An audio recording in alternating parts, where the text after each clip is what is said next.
Hello and welcome back to the channel of TS Gupta. কেমন আছেন আপনারা সবাই? আমি খুব ভালো আছি। আজকে আরেকটা রান্না নিয়ে চলে এসেছি, মাছের কালিয়া। তো তার জন্যে আলুগুলোকে এরকম লম্বা লম্বা করে কেটে গরম তেলে ছেড়ে দিয়েছি। তার আগে মাছ ভেজে নিয়েছিলাম। তো আলুগুলোকে ভালো লালচে লালচে করে ফ্রাই করে আমরা আস্তে আস্তে তুলে নেব। এই দেখুন হয়ে গেছে। ওখানে আমার মাছগুলো ভাজা, সেটাও একটু দেখিয়ে নেব আপনাকে। এই দেখুন মাছ ভাজা আছে আমার। তো এবারে তেলের মধ্যে একটুখানি ঘি 1 চামচ দিয়ে দিচ্ছি। তারপরে একটুখানি জিরে গুঁড়ো দিয়ে দেবো, কিন্তু তার আগে একটু চিনি, যাতে রঙটা খুব ভালো আসে।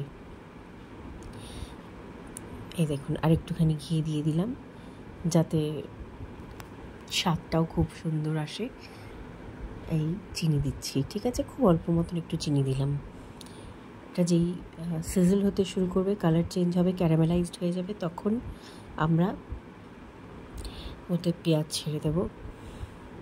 তার আগে আমরা একটু জিরে ফোড়ন আর এলাচ, ছোটো এলাচ আর কি, এগুলো দিয়ে দেবো। এই দেখুন এটা সিজল হচ্ছে। তো এইদিকে আর একটু জায়ত্রী আর দারচিনিও দেবো। হ্যাঁ, মাছের জিনিস একটু জায়ত্রী গেলে খারাপ হয় না। এবারে আমি কাঁচা পেঁয়াজ কেটে দেওয়া স্লাইস আর একটুখানি কিশমিশ কেটে রেখেছিলাম, সেগুলোও দিয়ে দিচ্ছি, ঠিক আছে। টমেটোও কাটা আছে, কিন্তু এই অনিয়ন্সগুলো একটু ফ্রাই হয়ে যাক, তারপর দেব। মাছের কালিয়া দিয়ে আমরা ফ্রাইড রাইস, রুটি, ভাত সবই ভালোবাসি বলুন। খুব ঝিরিঝিরি করে কাটবেন, যারা আরও সরু কাটতে পারেন খুব ভালো, যত সরু কাটবেন তত ভালো। বারিস্তার মতন একটুখানি করতে হবে। এখানে মেঘ হয়ে গেছিলো, যাই হোক। তো এগুলো ফ্রাই হওয়ার পরে আমরা স্লাইসড টমেটোগুলোও দিয়ে দিলাম, এটাকেও ফ্রাই করে নেব। আমি এখানে টাইমারটা অত বলছি না, ধরে রাখুন এই আধা ঘন্টা মতন লাগবে একটু রান্নাটা হতে ভালো করে। তো টমেটোগুলো আর পেঁয়াজগুলো ভালো করে সাঁতলে নিচ্ছি তেলে। এবার দিয়ে দিচ্ছি একটু জিঞ্জার গার্লিক পেস্ট। আপনারা চাইলে একটু লঙ্কা বাটাও দিতে পারেন, আমি দিই না, ঝাল লাগে সেই জন্য। আচ্ছা, এখানে আমি লঙ্কা গুঁড়ো একটু বেশি দিয়ে দেবো, আপনারা একটু কম দেবেন। এখানে টমেটো কেচাপ দিয়ে দিচ্ছি। এখানে দেখতেই পাচ্ছেন লঙ্কা গুঁড়োটা দিতে চললাম, একটু কম দেবেন, কারণ খুব বেশি ঝাল হলে কিন্তু ভালো লাগবে না। যদিও দই দিয়ে দেওয়া হবে লাস্টে, খারাপ লাগবে না। এবার একটু হলুদ পড়বে, একটু ধনে গুঁড়ো পড়লো। এবার এগুলোকে ভালো করে মিশিয়ে নেব।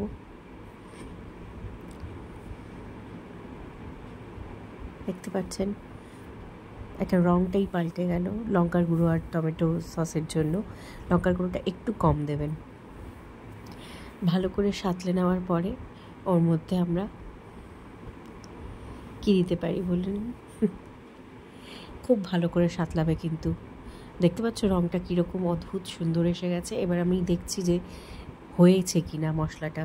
তো তেলটা যদি ছেড়ে দেয় তার মানেই হচ্ছে কি মশলা হয়ে গেছে। এটা হচ্ছে কুকিং টিপস ছিল। এবারে আমি একটু দই দিয়ে দিচ্ছি, ঠিক আছে। দইটা ফ্যাটানো আছে, আমি সেই দইটা দিয়ে দিলাম। আপনারা চাইলে আর একটু পরিমাণটা বাড়াবেন দইয়ের, কারণ গ্রেভিটা সেরকমই ভালো দাঁড়াবে। কারণ যেহেতু এদিকে লঙ্কা গুঁড়োটা একটু বেশি পড়ে গেছে, আপনারাও যদি লঙ্কা গুঁড়ো বেশি দেন, দইটা একটু পরিমাণ বাড়িয়ে দেবেন। আমি খুব 4 চামচ 5 চামচ মতন নিয়েছিলাম, ভেবেছিলাম হয়ে যাবে। এবার দেখুন রঙটা কি সুন্দর পাল্টে গেল। এবার একটুখানি জল, বেশ খানিকক্ষণ পরে সাঁতলাবার পর ফুটে উঠলো, জল দেব। তার আগে আমি আলুগুলো ছেড়ে দিচ্ছি, ঠিক আছে। এই দেখুন একটা একটা করে সব ভাজা আলুগুলো ছেড়ে দেবো, যাতে ওগুলো সিদ্ধ হতে থাকে, মশলাটা ঢুকতে পারে ওদের ভেতরে, তাই জন্য। আপনাদের কি ভাল লাগে এরকম? এটাকে মিলিয়ে নিলাম। এবার একটুখানি জল দিয়ে দিচ্ছি। আপনাদের কোনটা ভাল লাগে এর সাথে খেতে? ভাত, পোলাও, ফ্রাইড রাইস, নাকি রুটি বা পরোটা? যেটাই ভাল লাগে কমেন্টে জানিয়ে দেবেন প্লিজ।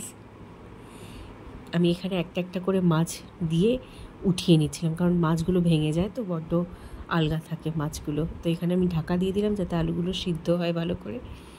এই দেখুন ফুটে উঠেছে ভাই, বেশ 10 মিনিট মতন রেখেছিলাম। আমি একটু আলুগুলোকে কেটে কেটেও চেক করে নেব যে মানে সিদ্ধ হয়ে গেছে কি না, ওটা একটা ট্যাকটিক্স থাকে। এবারে আমি এখানে গ্রিন চিলিস কেটেছিলাম সেগুলো অ্যাড করে দিলাম। এটা অপশনাল, আপনারা চাইলে করতে পারেন, নাও করতে পারেন। আমাদের ভালো লেগেছিল। তো এখানে আমি দেখছি যে আলুগুলো কেটে যাচ্ছে। আপনাদের যদি আমার এই ভিডিওটা, এই রেসিপিটা ভালো লেগে থাকে প্লিজ ট্রাই করবেন। আমাকে কমেন্টে অবশ্যই জানাবেন আপনাদের কেমন লাগলো, আমি খুব খুশি হব তাতে। তো আমার ভিডিওটা যদি ভালো লেগে থাকে এই কুকিং রেসিপিটা, তাহলে প্লিজ লাইক করবেন, সাবস্ক্রাইব করবেন আমার চ্যানেলটাকে, আর দেখা হবে।